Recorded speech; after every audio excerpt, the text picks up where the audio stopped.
Good evening. Welcome to Mindful Business, weekly discussions about mindfulness, entrepreneurship, and Web3. This is an hour-long Twitter space that we have every week, Wednesdays at 7 p.m. Eastern. Abby and I usually talk through the topic for around 40 minutes and then open the floor to questions and speakers, like the last 20 minutes or so of the space. This live Twitter space is recorded and uploaded to YouTube. So if you are going to come up and speak, just know that you will be on our YouTube channel. This is episode 15, which is about shadow work and healing the inner child. So we're going to really be diving deep tonight. And I am joined by my lovely co-host, Abby, the creator of Elevate, as usual. How are you doing today? I'm having such a good week. It's a wonderful day. It's almost summer-like out here in the Midwest where I am. I can see the beautiful remnants of what was the full moon last night still through my window tonight. It's been an excellent week. In particular, my Elevate Twitter account had been suspended for what felt like forever. I don't even actually know the actual timeline. And I just assumed it wasn't coming back, but I wasn't going to stress about it. And I was so excited when Miss Wynn, our project manager, messaged me at my day job. Was it yesterday? I think it was yesterday to say it had been restored. So I am on cloud nine. However, I am walking into this conversation really aware that, as lovely as it is to be on cloud nine, I'm kind of excited to dig into some deeper topics today. So, how are you feeling today, Sierra? I'm doing well, and I'm so happy that your Twitter was restored. I saw that yesterday, and I like burst out into a cheer because I know how frustrating that whole experience was for you. And if anyone deserves to be on Twitter spreading the good juju, it's you. So I'm really happy about that. I'm doing well. I'm excited to talk about this. This is a really deep topic, and I feel like it's well timed with like the recent full moon and just celebrating Halloween and kind of entering fall and cozy season. Shadow work. Shadow work is like this. I put a tweet out on my personal account with like a very quick summary that said like shadow work is the process of embracing and integrating parts of yourself that you've rejected or repressed. There is a lot more to be said about it. But ultimately, like what I think of when I think of shadow work is like that phrase that like you need the mud to have the lotus flower, and that like shadow work is like the mud part before the lotus flower. So ultimately, like this, which we're going to get into more of like the process of what it is and what it looks like and why, but like ultimately the reason we do shadow work is like in hopes of becoming more aware, more compassionate, more accepting, in hopes of maybe relaxing our ego a bit, becoming a more non-judgmental, kinder to ourselves, and ultimately just being our most authentic self. So Abby, I'm super excited to talk about this. Like, what comes to your mind immediately, when I mentioned shadow work? I love the meme that you shared. I think about there's maybe it's a TikTok sound like, "Am I the drama?" Like that meme reminded me of that a little bit, and I was really glad that you shared that because, hey, we all have our own internal bias, and that includes of ourselves. We certainly have this ability to see the things that bug us in other people, but the thing about shadow work, right, is that thing that's maybe triggering us and other people is very often like some unresolved residual stuff inside of ourselves. So it can be really uncomfortable, right, to think about the parts of ourselves that we hide. And I have to say, I love this topic. It's something I've tried digging into off and on in the last several years, and I kind of feel like it's lovely to go through this process because there is no reason to hide in shame, right? We want to become fully integrated beings. And so, yeah, I personally love digging into these things. I love to talk about the things we don't like to, because I really think that sitting with discomfort and moving through it gets us on the other side to just a lot more insight, introspection, and just a better roadmap of who we are, and how we relate to other people. What about you? What were your thoughts coming into today?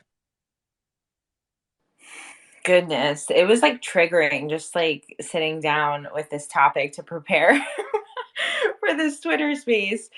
But before I answer your question, I do want to greet some of our lovely listeners. I just want to say hello to Heather, Corey, Alaska, Sly. Thanks for hanging out with us this evening. We super appreciate you and we're sending you lots of good vibes.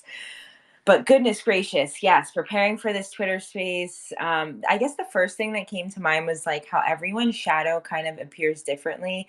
I love that you mentioned projection, which I feel like appears for a lot of us. And this is essentially like when you reject your shadow or certain parts of yourself that you're shameful about or disapproving of, you kind of like sometimes start to project onto others, and you start to see things in others that you subconsciously recognize and disapprove of within yourself and like really overemphasize it.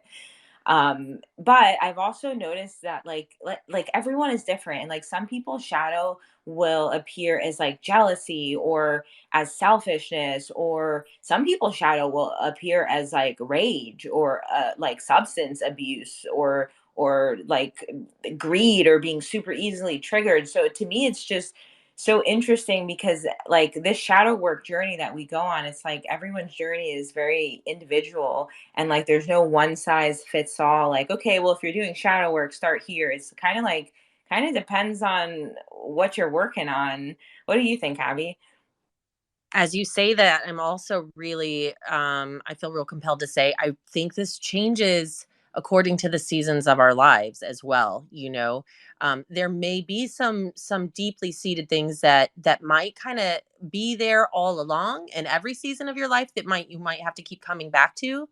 I have found that to be true in my 46 years, but I have also found it to be true that certain things that came up in my 20s I'm not necessarily trying to lump it in with age, but going through different experiences in my life have triggered different parts of me in different ways.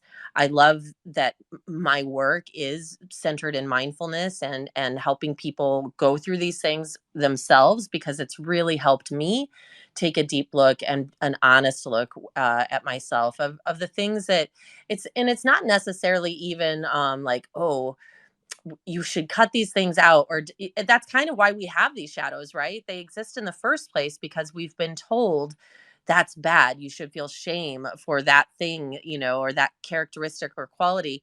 And the thing is, as humans, all human emotions are valid. All of them exist for a reason, and we all have those emotive impulses, every single one of us. But based on information and narratives we've been given, right, we've been told to stuff that down or hide it or get rid of it, cut it out of ourselves. And I have found in the wellness world that there tends to be a bit of spiritual bypassing, which I don't know, we could maybe do a whole episode on that one of these weeks. But this idea of, I'm just going to sidestep that, I'm just going to turn my back and be above that instead of going through it to get to it. I'm not even sure where I started there, but I guess what I want to say is different seasons of your life, I think, can trigger your shadow in different ways. But I think the longer we avoid doing the work, the more persistently these things show up. And we can't just smile our way through it or be above it or try to cut it out and pretend it doesn't exist. We actually have to learn to embrace it, right? We have to lean into these parts of ourselves, embrace it, give it a name, right? And see about how you can integrate it into your life. What do you think about that? Are you feeling similarly, or what is your perspective on those things? Very well said. I definitely think that there are things that you will revisit over maybe over your entire lifetime. I know that there are issues that people struggle with that just become a lifelong battle, and whatever, that's what our human experience is for, to have this journey.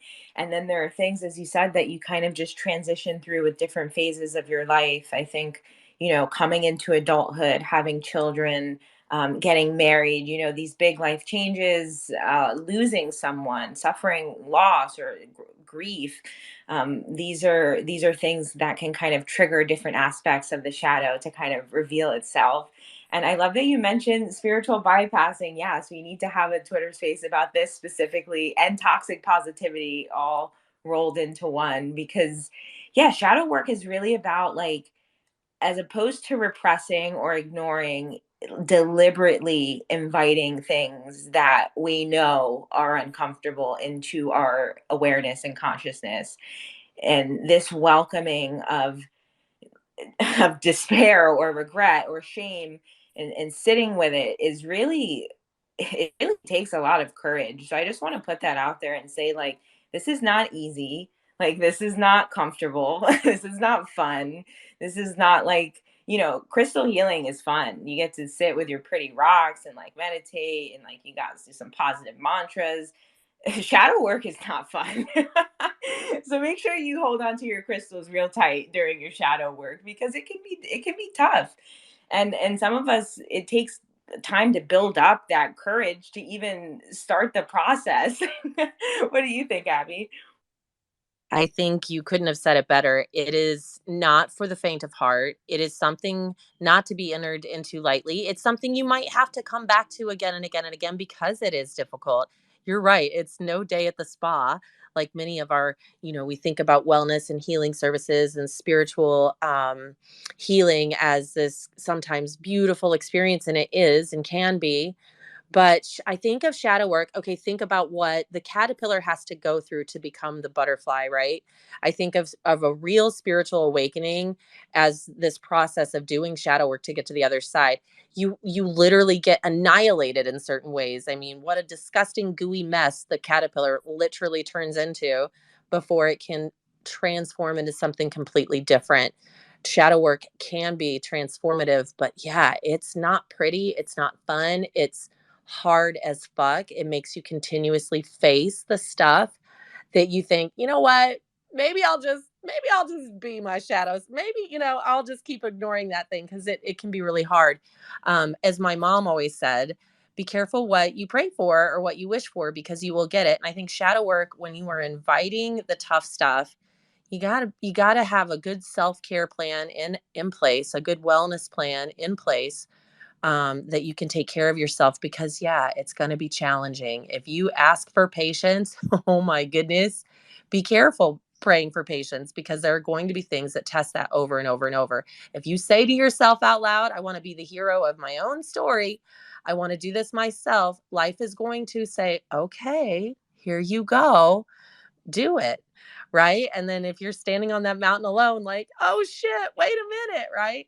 So yeah, I think eat your spiritual Wheaties, get every crystal you can from good juju, and surround yourself with it and have a self-care wellness plan. And that might, we've talked about what these things look like, but that might be counseling and therapy. It might be crystal healing. It might be going for walks, scheduling things, but you want to make sure you've got those systems in place because yeah, you're going to feel drained and challenged.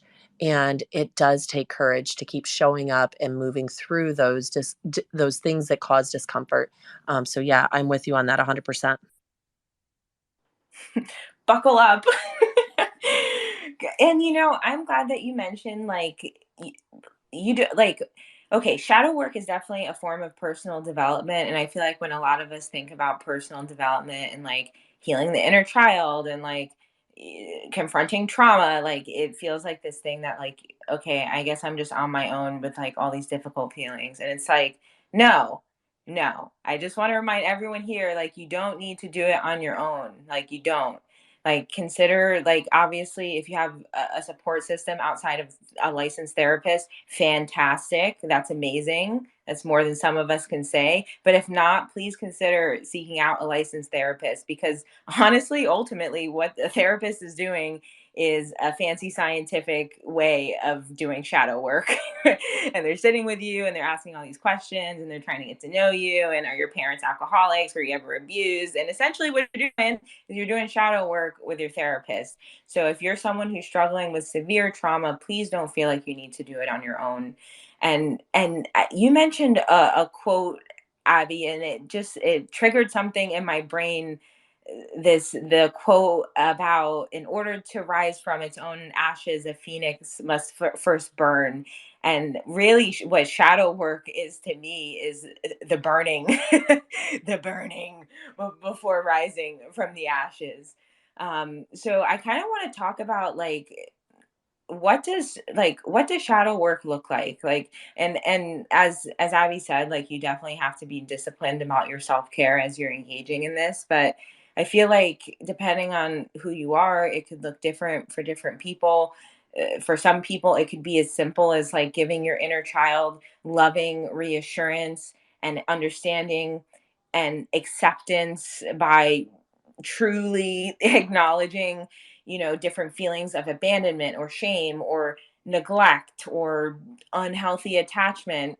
But for other people, like, it could be a journaling practice. Like, for me personally, my journaling practice has become a huge part of my shadow work, and I can really almost like give myself prompts. And those prompts are things like, what am I feeling like shameful and guilty about, like, consistently?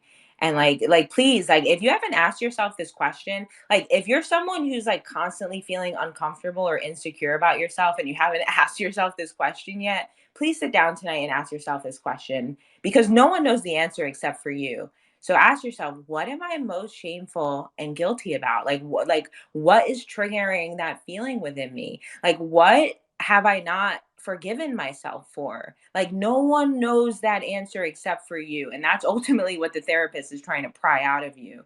Another one is something as simple as like, what are the negative patterns that, like, I know keep repeating in my life? Like, you ever talk to I've talked to a lot of women who say like, yeah, like, I have a type, like, I date this type, and like, it's not the right type of guy for me, but like, this is my type, so this is what I'm going to do, even though I know it's not right. And I'm like, that's that's a pattern that you keep repeating, girl.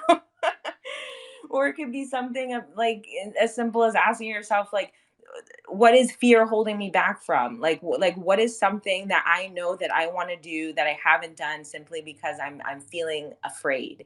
And like, these are questions that oftentimes we don't ask ourselves. And if we sit with ourselves and kind of work through these questions, that is also a form of shadow work. So like, don't feel like you need to be doing like this whole crazy ritual and like, okay, I need to go get a therapist that's $200 an hour, and like, I need to I need to like read 7 books. It's like, it could be as simple as just like spending some time with your journal.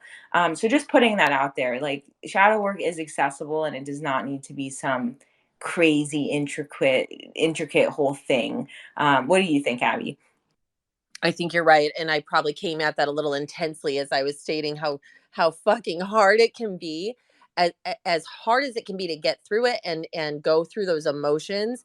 You are right. It doesn't have to be this overly complicated process to start to do it. It can be, and for me, it's been as simple as really sitting with my triggers and reframing. I have to say, seeing Jana regularly, I've seen her regularly since April, has been helpful. It's like counseling and therapy, but with tarot. So, as my dance instructor friend said, oh, so it's tarot P. And I died laughing, but I forgot to tell Jana that. Anyway, something as simple as reframing the way you always do things. If you have the same response to stuff, if you're trying to break some patterns and some cycles, whether it be in one relationship or just the way you react in all relationships, choosing something different. And that is hard as fuck when we are ingrained to have the same reaction, right? That is a process to practice that pause and step back and choose something different.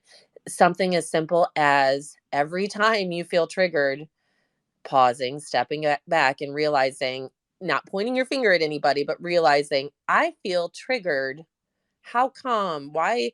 When my for me, because of my background and being a survivor of a lot of things, of several childhood traumatic events, my growing up, I was much more comfortable with anger than I was with sadness. Why is that? My shadow, that sadness was taught to be hidden. You were more celebrated by speaking up and being a cast iron bitch than don't cry, don't, nobody wants to see that, those kinds of things. So when you feel shame about crying, that becomes your shadow self and you hide that.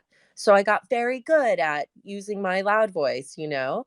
And so I've had to learn when doing shadow work to pause, and instead of jumping to my go to reaction that feels the most comfortable, because it's always been, to pause and step back and say, why is this triggering me? Why is my hot button getting pushed? And 99.9% of the time, when we stop and we peel back whatever the initial emotion is, for anger, it tends to be, right? Sadness is under that anger. There's something, anger is pointing us in a direction where we feel injustice, whatever that is. Anger is my example. It could be your go-to emotion is to cry immediately and not use your voice, because you were taught that raising your voice is shameful. Whatever this is, when we peel back one thing, there's the shadow beneath it. And so it can be as simple as sitting with your triggers and going a little bit deeper. And that can feel ouchy. Nobody wants to be uncomfortable. I don't want to talk about my pain. I'd really rather not talk about or remember or think about. But shadow work, once we figure out why is this trigger, when I go deeper, it can be, it sounds simple, but it's really hard, but as simple as facing and admitting, and whether you talk to a therapist or write it down in a journal, but being able to name the thing, right? Name the trauma that triggered this in the first place. Being able to really go back to the root can be a lifelong journey. And again, the technique in and of itself doesn't have to be difficult, just like you said, Sierra, but the process can be daunting. But patience and persistence and practice, are the keys to getting us through the tough stuff so we can get to the other side. Because when we do, and we're able to name it, it's like boss level. In video games, you have the boss level. It's like boss level, spiritual awakening stuff.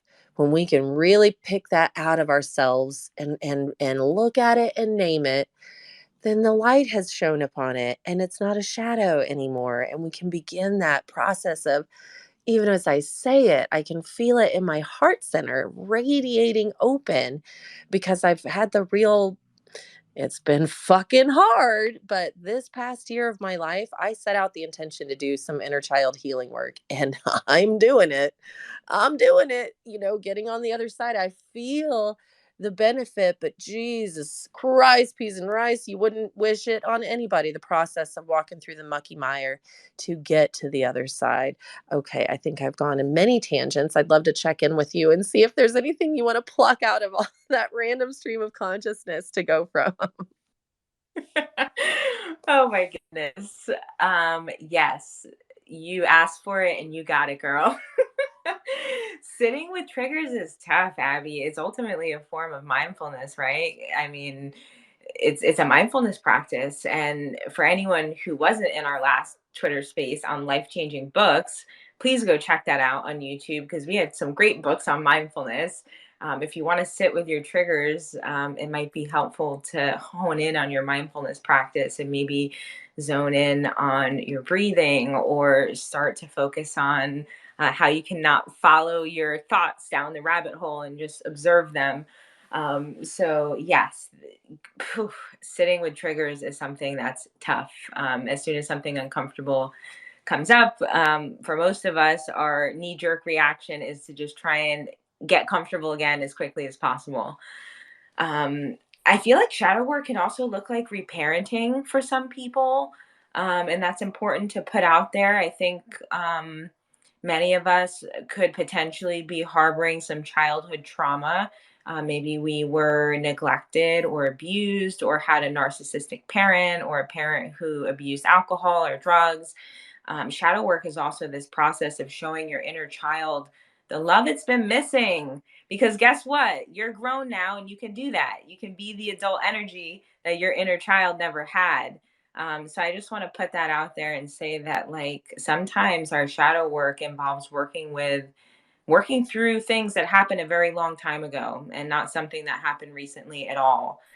For me, a lot of my shadow work has been around just internal inquiry about why do I always feel like I need to prove that I'm worthy of love or acceptance or approval by being the best or by doing the most. Like, why? Like, why do I have to be a perfectionist and be so self critical? And this has been quite a journey for me of, I don't know if anyone here has ever seen those Russian dolls where like you pull them apart and there's like another one inside, and then you pull it apart and there's another one inside. This has been a journey for me of pulling apart the dolls and trying to get to the middle of like why. And usually a lot of times it goes back to feelings or support that we were missing out in our early years. And it's very, very interesting how things that happened so long ago can stick with us in our subconscious through adulthood. Isn't that nuts, Abby? How things just like linger in our brain forever? What's really interesting, I just recently completed my 64-hour survivor advocacy training for domestic violence and sexual assault survivors. And I'm a survivor myself. And yes, in growing up, I remember very vividly. I'm 46 years old, and I remember very vividly, some things when I was like 2 and 3. And what's interesting, I learned in this training that I didn't know before in all my years of wellness, what I didn't know before that I know now is that, yeah, even young, like, okay, if they're coming in and there's a baby in the crib, there's a 4-year old and there's a 7-year old, we know that all of those children are going to be adversely affected by whatever violent situation that they've been a survivor of. It once upon a time never occurred to anyone that that baby would know any different, because the baby was young, not speaking, not anything. But it would be the baby that would go on to be the repeater of violent crimes as they're growing up, because it had the biggest impact on the youngest mind, because it's the most impressionable. So we know those formative years between 0 to 5 to 7, that little brain is absorbing everything. And we know that trauma gets stored on a molecular level in our bodies, not just in our subconscious. And so, one of my very, very favorite beloved teachers, Jeff Masters, teaches about the issues in the tissues and in things like epigenetics. Like, it isn't just that we remember it now 30 years 20 years later, but our genetic code, if it was traumatic enough, will keep that information and pass it on. And that's how 7 generations down the line, your offspring will have this innate fear of whatever it might be that we've passed down the line. So it's fucking not just crazy, it's cool, it's wild, but it's also like, wow, it's important to do this work, because we also have the opportunity to update that code in our brain and in our genetic code and in our nervous system. We have the power to change it, but only when we face it and we name it and we heal it and we let it go in this lifetime, so that we don't keep pushing it on and on and on into this cycle of trauma that gets passed on and on and on. So there's some really cool science behind that.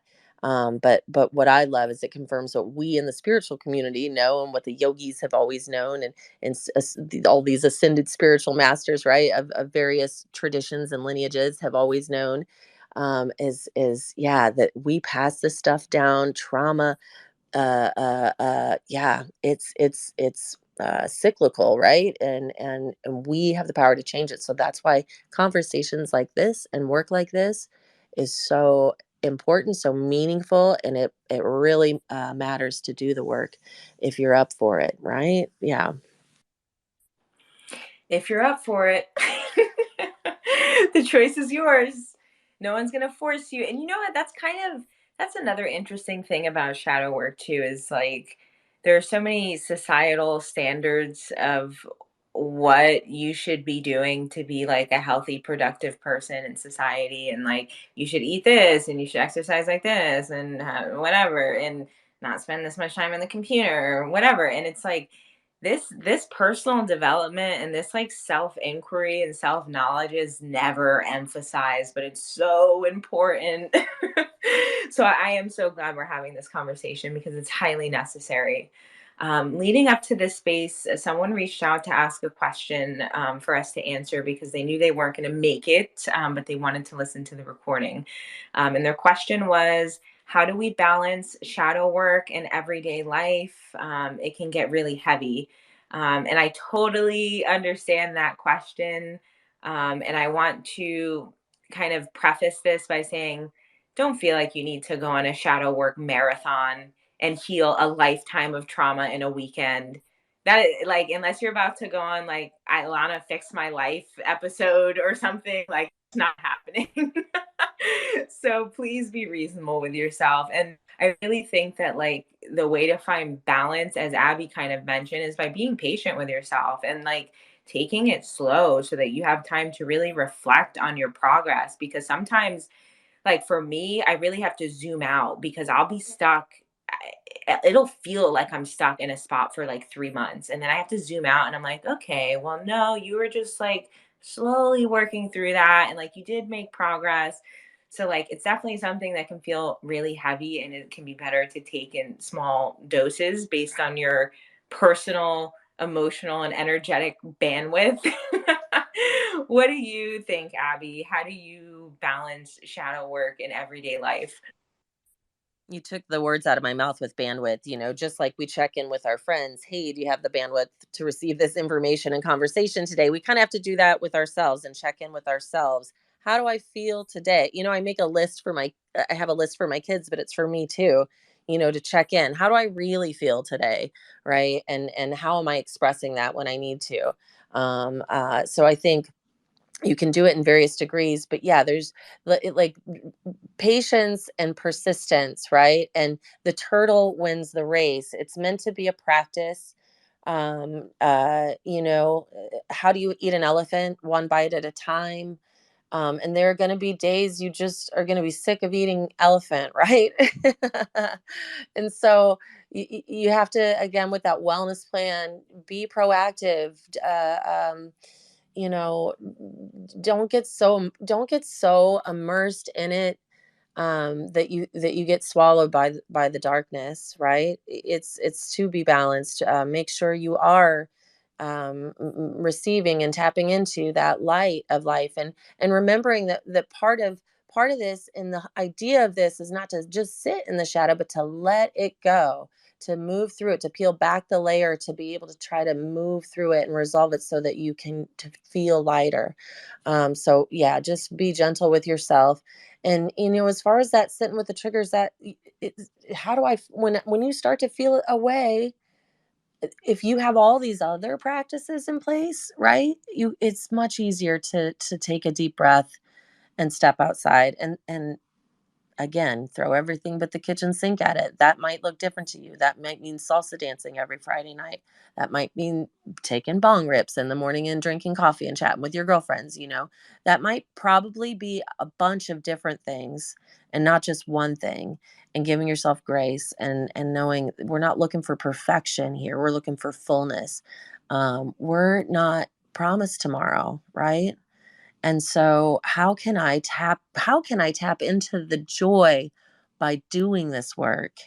How can I let that be like the kind of guiding post, right? That I'm moving towards suffering less, moving with more freedom and liberation in my body and in this moment before it's all gone, right? So don't get lost in the dark. When it bubbles up, ask yourself, why am I feeling this way? How am I not, what am I lacking internally? What am I not giving myself?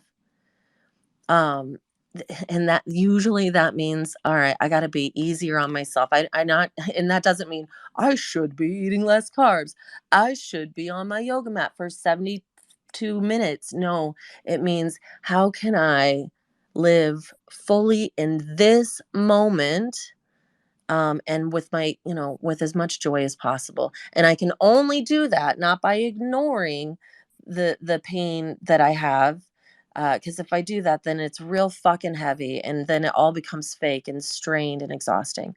How can I live with joy? I can only do that by working through this bullshit. And that's just, little bits at a time when you're able. But don't take it too seriously because, poof, it's all gone soon. So, in a nutshell, both of our answers are give yourself grace, is what it sounds like. Because it is impossible to accomplish all at once. And it's not a race. That's the other thing. Like, shadow work is not like we're not in a race to see who can like resolve all their personal issues the quickest. Like, there's no, there's no like stopwatch. Like, it's all good. Take your time. And this process of offering compassion to the different parts of yourself that you have rejected or hidden for so long can take a while. It can take a while because you might have to spend some time just like convincing yourself that you even believe what you're saying, especially if you're someone who's super self critical. It's like your self compassion almost feels inauthentic and empty, and you have to really keep almost faking it until you make it, until you believe it and feel it, what you are telling yourself. Something as I was like reading and brushing up on different things for this space, I saw something that stood out to me a lot, and I wanted to bring it up and see what you think about this, Abby. So I read something along the lines that oftentimes people will also, the shadow is not always like the areas of yourself that you're ashamed of or trying to hide, and that sometimes people, particularly people who have a low self-esteem, will often almost hide good things about themselves in their shadow because they feel this unworthiness of it. And like that blew my mind because I was like, oh my God, like, wait, that actually makes a lot of sense. And like, this process of shadow work is not just like, okay, I'm going to accept everything I don't like about myself and just be okay with it. It's also like an opportunity to reclaim good things about yourself that you've like been hiding away for what, like, and you know what it made me think of? I feel like all of us have met a person who just has this fucking glow and this radiance and this amazingness about them, but like they refuse to acknowledge it. It's like they're in denial about it. And you're like, what the fuck? Like, you're awesome. Like, what do you mean? Like, you don't think you're all like, you're fucking great, you know? And it's like, that is exactly what that made me think of. What do you think about that, Abby? I'm yes, no, I'm sorry, I'm overwhelmed, and yes, I think that, I'm sorry, I'm overwhelmed. Start at the very beginning. It is all good. It's okay. I was basically saying that like our shadow isn't always the negative pieces of ourselves, and that sometimes it's actually like good parts of us that we've repressed because we don't feel worthy of claiming it. And that sometimes, especially for those of us with like a lower self-esteem, like there could be nice parts of ourselves that we can reclaim through our shadow work, and it's not just about like uncovering all of this crappiness that we just have to like swallow and be okay with. Yeah. Oh, yes, absolutely, absolutely. I'm sorry. Yes, I absolutely agree with that. Yeah, I think we shy away from parts of ourselves. We're afraid to take up space, right? We're afraid to take up space, and we hide in our own shadow sometimes of the things that are just amazing and unique about us. I something cracked open in me. I keep saying that long ago. So I don't have that feeling, but I understand that yes, we shy away from the things that make us great, and we shouldn't, and don't do that. You are here you can take up space without stepping on anybody's feet. We're all entitled to the same space, and we can glow within that space in any way, shape, and form we choose to, and we should feel supported and empowered to do that. Is what I want to say about that. You should feel empowered to just shine your light because you know what? Everybody is somebody's weirdo, right? And nobody's getting it right, whatever the fuck that is. And you just, yeah, yeah, I encourage people to just shine that light, be who you are because you can't make everybody happy. You will listen here, I have exhausted years and years and years and years of my life trying to make people happy and make people love me, and see my worth. And maybe if I added jazz hands and extra tap dance steps, and maybe if I was, the best cook ever and the best this ever, you can exhaust years of your life and still not be hitting the marks that other people put out there for you. So at some point, you just step out of that treadmill, honey. You just step out of it and realize that literally, I'm not going to spend another 10 years. Who knows if I have another 10 years jazz handing anything unless I feel like I want to have a jazz hand on something. You know what I'm saying? Yeah, shadow work, it really is. You're right. Shining a light on the things that you might feel bashful about yourself, or like less confident because maybe this or that. Everybody's feeling that way. Every single person inside feels that way. It's human nature.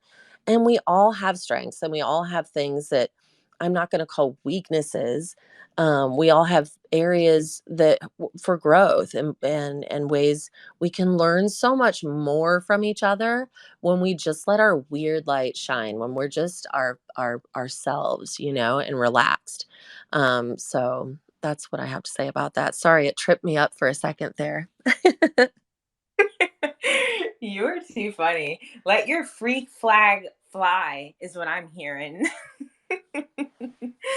Yes, absolutely. We're all different and unique and special, and there's only one you. That is your superpower, is being you. No one else can be you. So embrace it, because you really don't have another choice.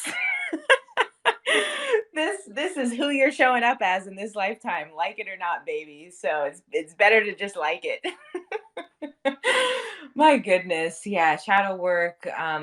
What's interesting about shadow work too is like the people and things that trigger us, rather than just being a source of frustration and annoyance, become like huge teachers and huge catalysts for growth. If you're someone who's easily irritated, this should be like the slogan for shadow work. Like, hey, are you always bothered? I got something for you.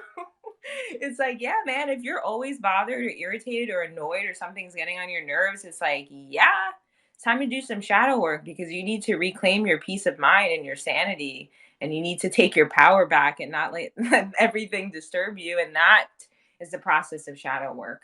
So I also just want to mention too, like we touched on earlier, like just a reminder, please call on others for help. Some people can simply like do some grounding exercises and like some affirmations and some therapeutic journaling, and they'll be set. But like other people might need to talk with a licensed therapist, and I super encourage that. If you have the access, if and you can afford it, or your insurance covers it, whatever the deal is, if you're able to talk to somebody, do it. It's awesome. It's highly recommended. It's good to just like have a non-judgmental outside force that can help reaffirm and kind of accept you as you move through difficult feelings and parts of yourself, because it can be a long, lonely, scary journey if you don't call on others for help. So please don't do this by yourself. As we're approaching like our last 15 minutes or so of this space, I do want to say anyone who would like to come up as a speaker is more than welcome to request the mic. We would love to hear from you. If you have anything to add to the conversation, any questions to ask, you're more than welcome. One tidbit: this is not a shill space. We do not want to hear about your NFT collection. Unless it's like a shadow work NFT collection. That might be cool. But if not, that's totally cool. There's no pressure for anyone to come up, but you're more than welcome to if you would like to. I do want to mention, to not a chill space, obviously, but just to mention where there are licensed mental health resources through Crypto Mores if you are a holder, which is something cool. There's more and more spaces and places that offer utility, and I know Miss Wynn is working on adding a mental health resource to the Elevate Discord as well. She's working on a partnership. I can't speak on it as eloquently as she can, but to throw those things out there, not as a shill, but rather as mental health resources. And yes, as many have said, whatever you need to do to take care of yourself in every way possible, and there's many different levels. Jana, I don't think you were in the room. I was telling a friend of mine that enjoy going to very regularly. I said it's like therapy, but there's tarot, and he was like, so it's therapy, and I was like, yeah, I guess it is. So anyway, lots of resources. Just love yourself, take care of yourself, and yeah, the shadow and the light, right? It's all about that balance. But having that self-care in place. So yes. Hi, Jana. Hi, 11. Hi, Chansey, Gutter. Nice to see y'all. Shar, welcome. Happy Wednesday night as we dive into our trauma and issues. This has been quite a lovely time. I haven't cried or had a breakdown or anything, so I feel positive about that. Oh, Jana's coming up. How you doing, Jana? I love it. Oh, so good. That's fantastic. I was just like, oh, I got to come up and just say that's amazing. I did miss a good chunk of this conversation because I was doing some of my own shadow work, which is to say that I was cleaning up my kitchen from to like a year ago when I left my house. But I'm happy that I'm here and I caught the tail end. And I just wanted to say that for anybody who is doing shadow work, there is, it's not a linear plan. It's not something that you heal in a day. Oftentimes in therapy and therapy, you have to revisit the same thing over and over and over and over and over and over again until the whole thing is healed. And it is a long, lifelong, you might say, process of looking at things. So just a loving reminder that wherever you're at on that journey, just be very, very kind to yourself, because the end goal is no end goal, and the end date is your death. So you have a long time until then. So take your time until then, God willing that you have a long time. And just take your time and be kind and patient with yourself on that journey, because you will uncover things in yourself that you didn't know you were going to find when you start doing any kind of shadow work. And some days and moments that feels empowering, and other days and moments it feels debilitating. So keep riding those waves to, make sure that your self-care is top notch, no matter whether you're doing therapy or some other type of healing work. It doesn't really matter. Just, make sure that you're taking good care of yourself, and that you're spending a lot of moments in breath work and just sort of being with yourself wherever possible, because it is not for the weak, this shadow work stuff. So appreciate you guys. I appreciate you. And I know that all three of us are soul sisters, because despite you missing the first half hour of this Twitter space, you came in with a very succinct summary of the first half hour of this Twitter space in your last four sentences. So I know that we are connected spiritually, and I am very impressed. I don't know if you know, but I'm a little bit psychic. I'm in my kitchen now bowing, but thank you. And I agree. We definitely are soul sisters, and I love you both a lot. And I'm so grateful that you guys do these spaces, because I think that mindful business is something that is going to be prevalent in this space, because as we can see, those who are not minding their business mindfully, there's some repercussions happening. So I said the other day, and this is the third time I've said it, when you build a business on integrity, it's very hard to question your integrity, because there's nothing to question. So I appreciate that you guys are both individually and together creating mindful businesses where the intention is to be intentional in the world. I'm just lucky to call you both my friends, and I love everybody in this space right now. Just a shout out to everybody here and big, big gratitude for everybody and your energy and your love. Same, same, same. So much love to you and everybody in this room. Yeah, soul sisters, indeed. I love it. I love how this is all flowing and going, and amazing group of people in this room. And really well said, Jana. That was really beautifully said. I feel so grateful for sharing space and energy with all of y'all this evening. It's been incredible. Um, I have some info to share before we wrap up. I just want to give y'all a heads up. We do have 2 more mindful business episodes in the month of November. The next Wednesday, the 17th, and then again on November 30th. We're going to skip the Wednesday around Thanksgiving so we can all hopefully enjoy time with our family and our loved ones. Our next mindful business will be talking about holiday marketing strategies for Black Friday, Cyber Monday. I know a lot of us are small business owners or artists selling our art as NFTs or physically as prints and merch. So we're going to talk about some marketing tactics as the holiday season approaches. And then our last days of the month on November 30th, we're going to talk about cultivating gratitude.